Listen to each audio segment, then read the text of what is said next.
Welcome to this tutorial about World Citizen Core Program, Lesson 1 for Level 1 World Citizens. This is one of 6 lessons, 5 general lessons, and a bonus lesson that are provided with the Level 1 course that is online. It's my privilege, Lou Bayer, co-founder of World Citizen Alliance, to share with you some tips and some general information about the lesson. So I'm going to open up the lesson here for you so that you can see.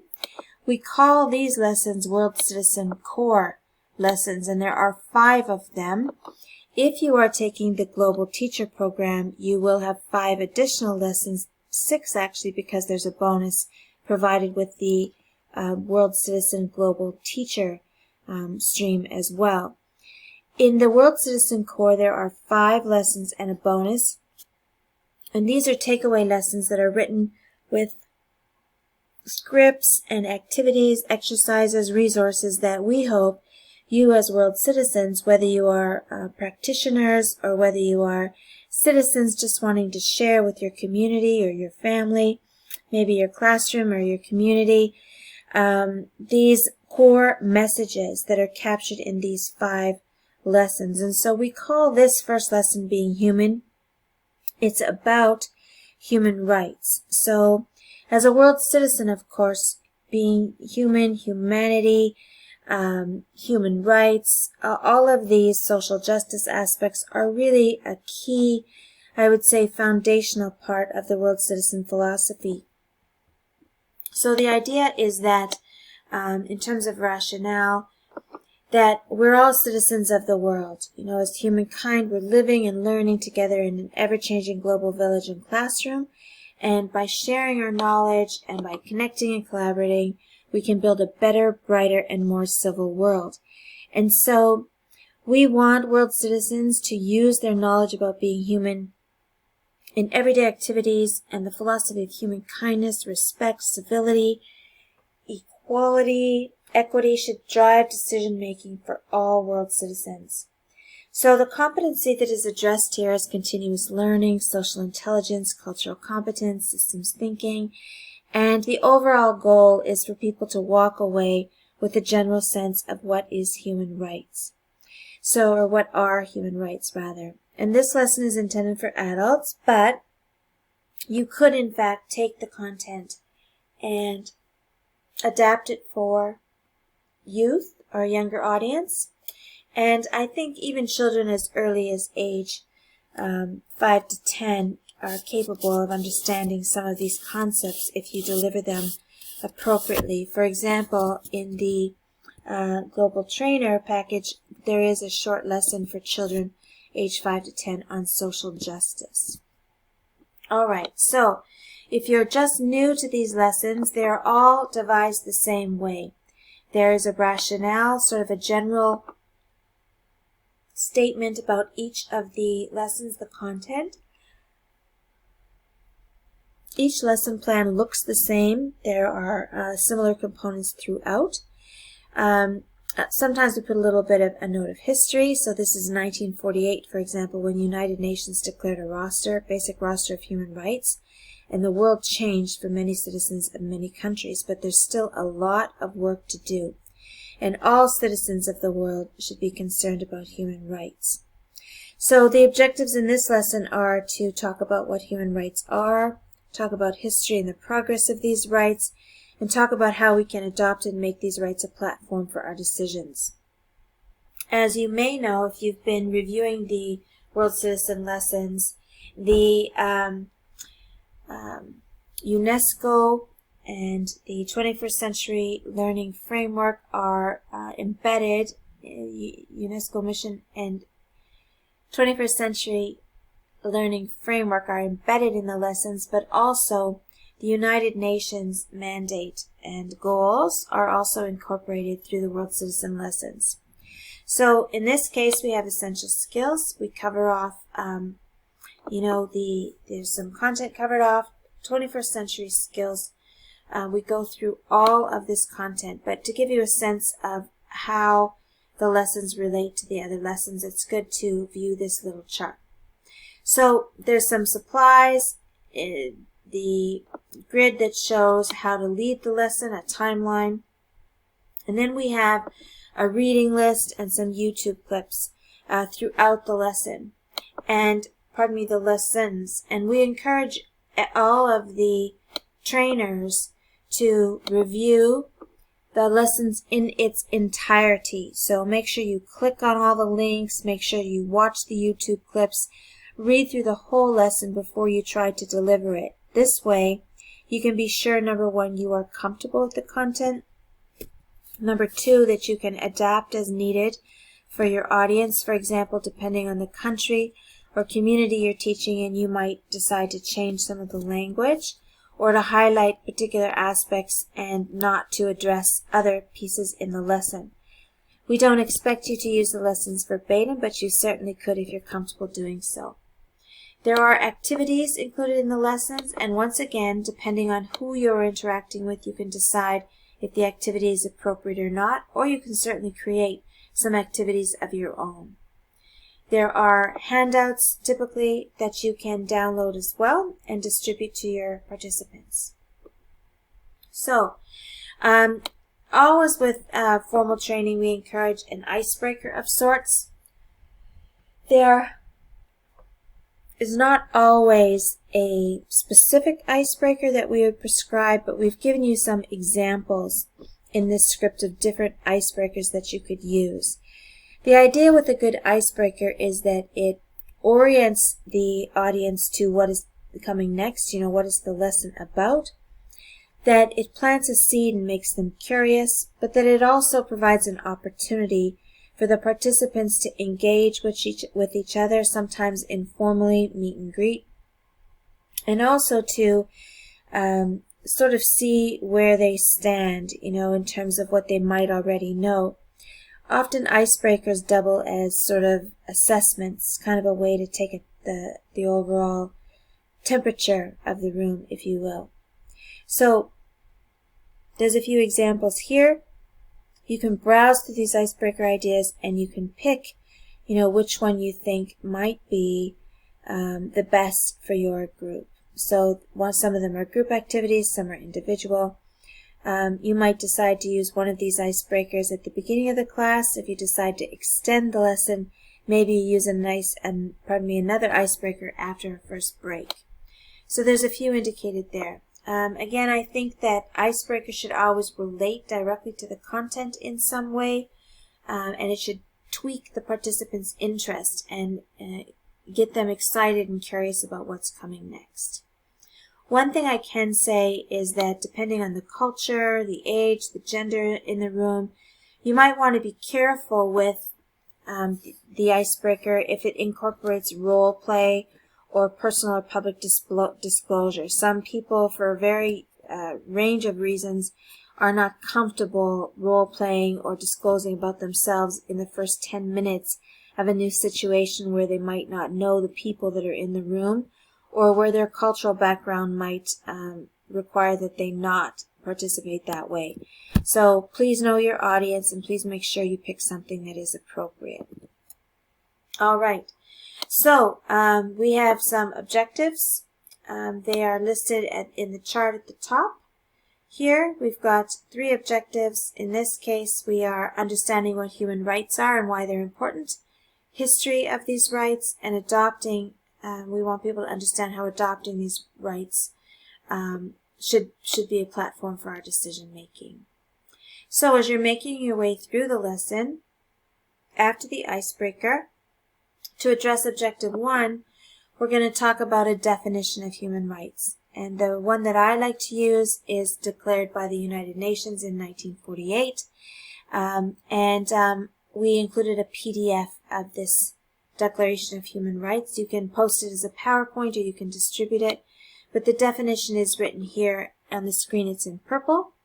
And there are, other variations of this, but we like to use this one because our work coincides, as mentioned, with some of the mission and goals of the United Nations. So human rights are rights inherent to all human beings, regardless of race, sex, nationality, ethnicity, language, religion, or any other status. Human rights include the right to life, to liberty, freedom from slavery and torture, freedom of opinion and oppression, the right to work, education, and many more. Everyone is entitled to these rights without discrimination. And as you carry on with your studies, you'll discover that we define civility in such a way that respect becomes an inalienable, and universal right as well. The right to be respected, meaning valued. It'll be interesting as you carry on your studies and education how you interpret that for your group. But civility is, of course, a fundamental aspect of world citizenship training. So these rights, there's many articles by the United Nations. You could prescribe some research or you could engage in it yourself. But there are different categories, 4 main categories that address different aspects of human life. And so you can show people or ask them on a chart to talk about these different kinds of rights. You could ask them to chart every kind of right they could think of and then give them the categories and ask them to sort them. Or you can give them the categories and ask them to work in a group doing all 4 or 4 separate groups and to write down what rights they think fit under each of those categories. So, we want people to also understand the value of the rights. And so we've put some bullets here. They ensure basic needs of humans are met. They provide protection for those who are vulnerable in our society. They provide fairness and equal opportunity. They're a solid and universal platform for accountability for governments, for example. And most importantly, the rights are interconnected and indivisible. So this provides a way for individuals throughout the world to live with dignity and equality. This lesson, I would say, you will want to make sure to present every single time, or at least the key message when you deliver speeches or presentations, short lectures about World Citizen Project. That first activity will take you 15 or 20 minutes, but if the group is really enjoying it and you're getting a lot of participation, I would say it's worth expanding that conversation, even if it means you have to add a workshop session where you can complete the lesson. If you have time and you move on, the second objective is to talk about why human rights are important. It's important for people to know that what might seem obvious and right and just to them is not always the case for every individual in the world. Depending on where we grow up and the politics of the country and so on, where you're born, not everyone experiences these human rights the way that we may in Canada, for example, where I am from. I am Lou Bayer, co-founder of the World Citizen Alliance. So we want people to understand that these rights, while meant to be universal, are not yet implemented or endorsed all over the world. And it's a kind of a work in progress. And this is what groups like the United Nations and World Citizen, there's a group called Global Citizen. There are all kinds of really amazing groups and collectives working to support human rights all over the world. So this next bit, and you can give a handout, you can express to people some of the progress that we're making, some historic moments or actions that have marked the birth of human rights in different countries and the expansion of human rights in the world. So one might be the Magna Carta in England, which restricted abuse of kings, so took away some rights of kings that were potentially damaging to the citizens. All the way up to recently gender equality and rights. It's a long process, just like women's rights and labor rights, rights for equal pay, those kind of things. This again is a discussion that you could prompt the group to have. You could make it into a flip chart or a discussion group. You could make a quiz. You could ask people to research the progression of human rights and report back to you with the next session. There are all kinds of interesting things you can do, but the key point here is we are subtly embedding the concepts of continuous learning of change readiness, and systems thinking. All of these are skills that underpin the ability to be civil and are critical to being effective as world citizens. And in addition, it helps people understand sort of the ongoing work that has to be done. So progress never stops. You can look at things like Black Lives Matter, most recently in our history. You can engage in those discussions for as long as you think are appropriate. But we want people to understand that right now we're not so much amending the articles or making new articles about what the rights should be, but more so we're enforcing the existing rights and holding governments accountable for these basic rights and for compliance with the rights. So over 99% of countries have signed the Universal Declaration of Human Rights, but there's still some gray area on how legally binding these documents and signatures are. So then there's a handout here you can distribute where we ask people to think about, what do they feel should be universal and inalienable rights for the poor, for women, for children, for minorities, because each of these are marginalized in some ways and in different ways depending where you are in the world, and it's an important and interesting discussion to have with the group.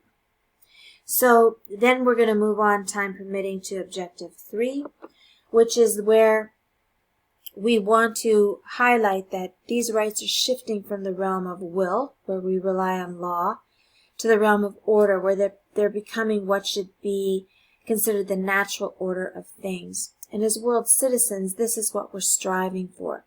We dream of a world where human rights are a natural, everyday occurrence. It's not something we have to work towards or demand. They just are, and they exist, and they're practiced and enforced continuously and consistently. So then there's some steps we can talk about to show people if they're trying to encourage or foster human rights wherever they are. This idea about a policy within an organization, open communication, provide safeguards to ensure that abuses are addressed, and provide human rights training. And there's, again, all sorts of research and reading. We encourage you to look at the resources that were provided, and we want you to consider showing the benefits of these human rights. So let individuals talk about the benefits, let them write down what the benefits are, and we've provided some examples here for you that you as the trainer can discuss in the debrief, along with whatever the group happens to jot down on their lists. So, as you can see, we cover off quite a bit here in an hour and a half, including some breaks, and you could easily take one of those objectives and cover it in an hour, or stretch the class to be 3 hours if you really wanted to delve into things. For example, teach a little bit more about the changes and the stages of human rights in the country that you happen to be teaching and living in. You could look at certain human rights that are still maybe not consistently practiced or encouraged in that country. You could look at activities and opportunities that exist for individuals to move some of that forward. There's endless possibilities, really. As with all of the World Citizen lessons, we encourage you to consider a wider perspective, to look at the lesson with a global lens and consider not only your context, but look at what's going on in the world.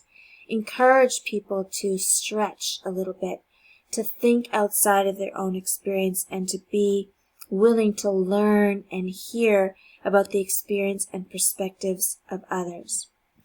If you have some ideas how this lesson can be interesting or interactive, or if there's something engaging or relevant or important about your country or your interpretation of this lesson and concepts, please do make a short video about that and send it to us at events@civilityexperts.com, and we will load it to the online course and share your good insights with the rest of the World Citizen Committee and community.